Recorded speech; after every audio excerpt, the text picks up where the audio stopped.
And we are so back. Hi, hello, how are you doing?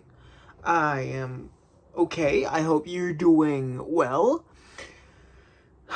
I did not wear anything today just because I forgot. However, as per the title of the video, today we're reviewing Sultan Pasha's Mielfleur, aka Honey Flower.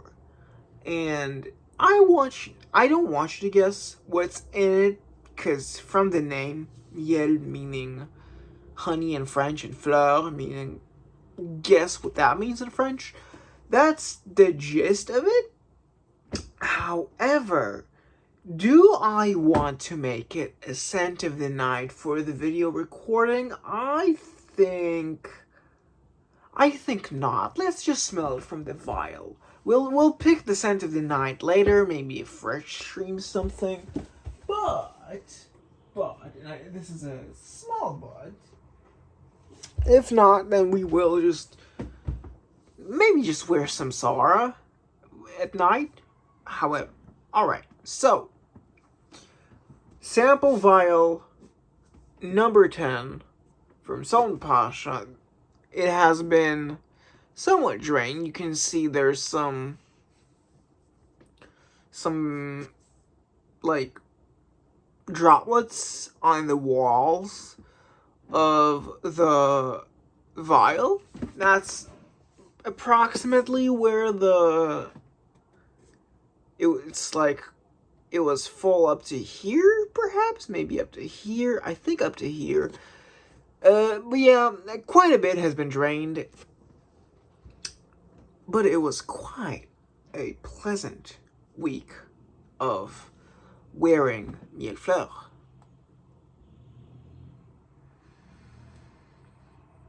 Oh, it is so warm.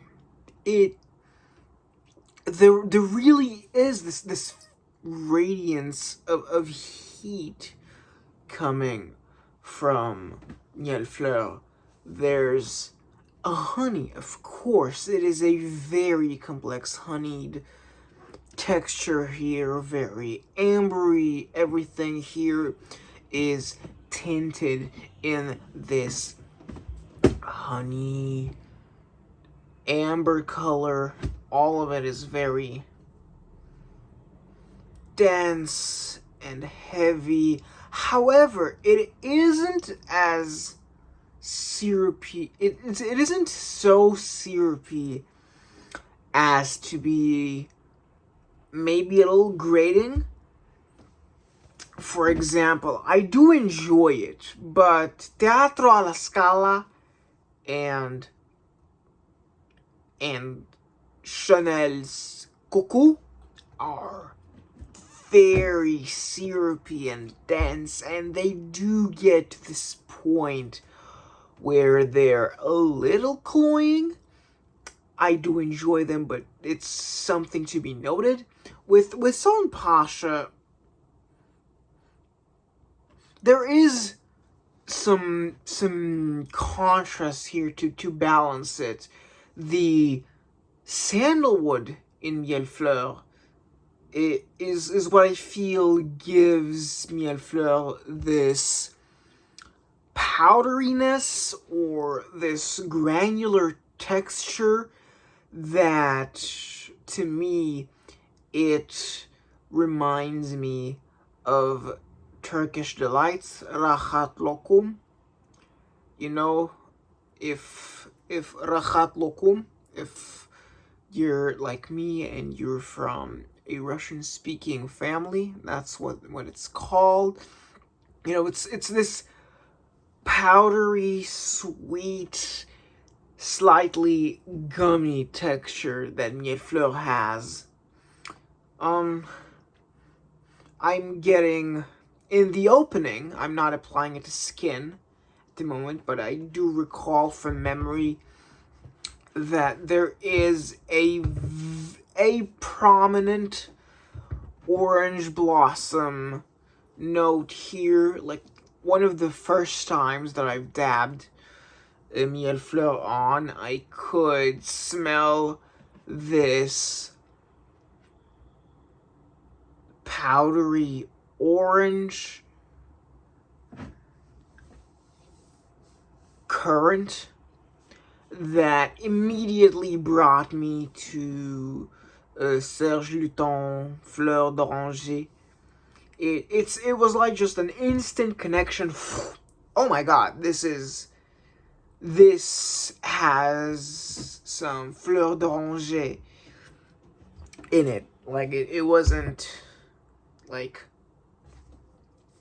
I had to think about it. It was just there, and then it just clicked.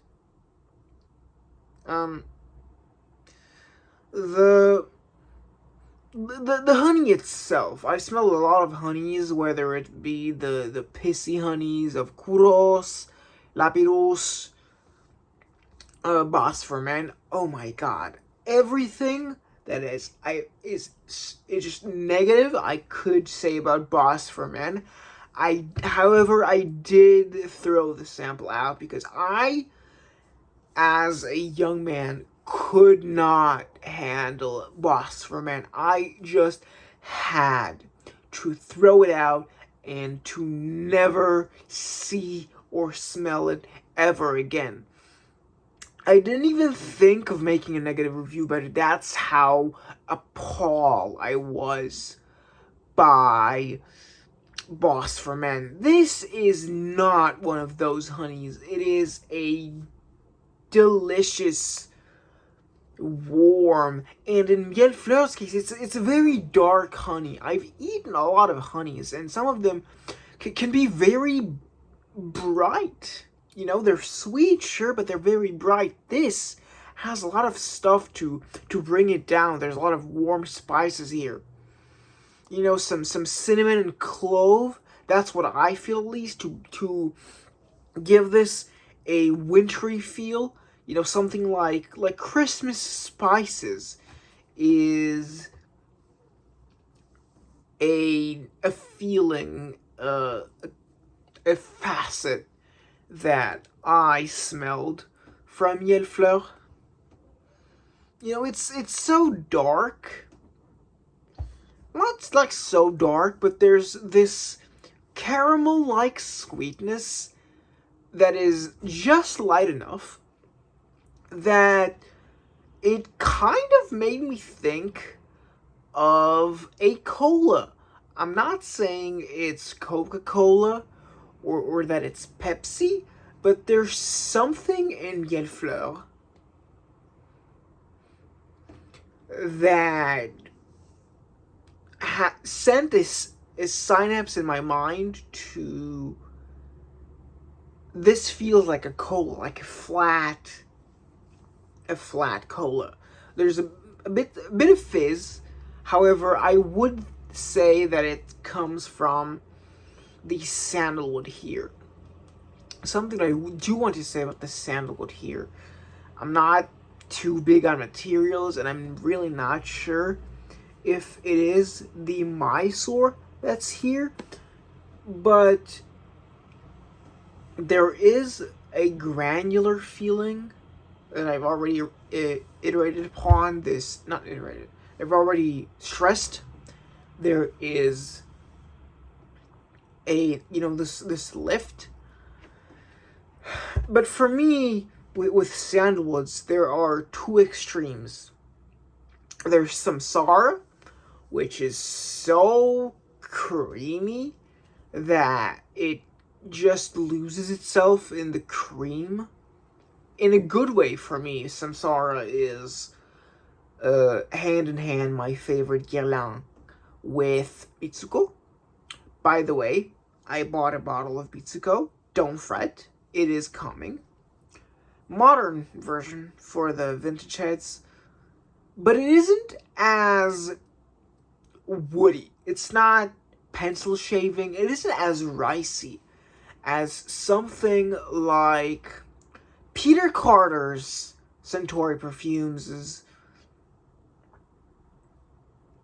Elixir. That has a very different sandalwood. I think the sandalwood in Elixir is what drove me to think of rice in that very heavy caramel sweet concoction.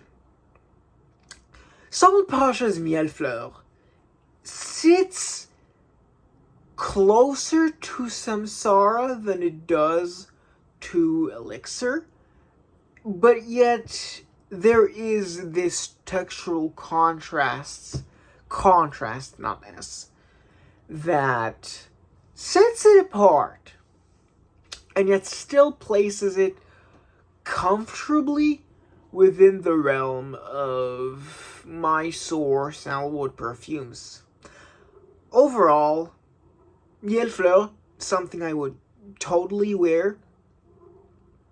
Unisex, maybe slightly leaning towards feminine. Very baroque and large, as in almost any of Salman Pasha's compositions tend to be.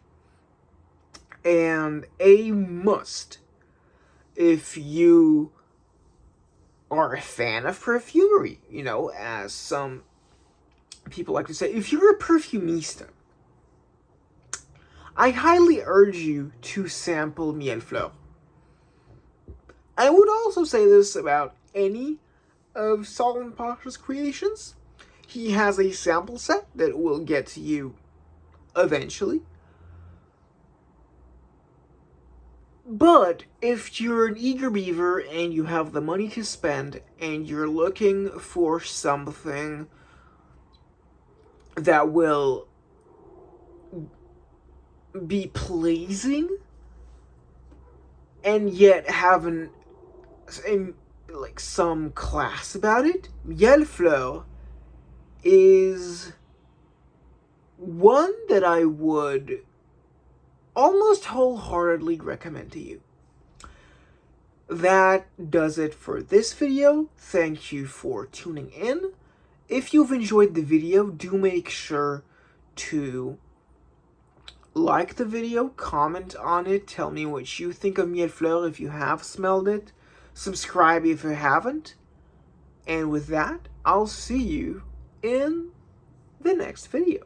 Thank you, and goodbye.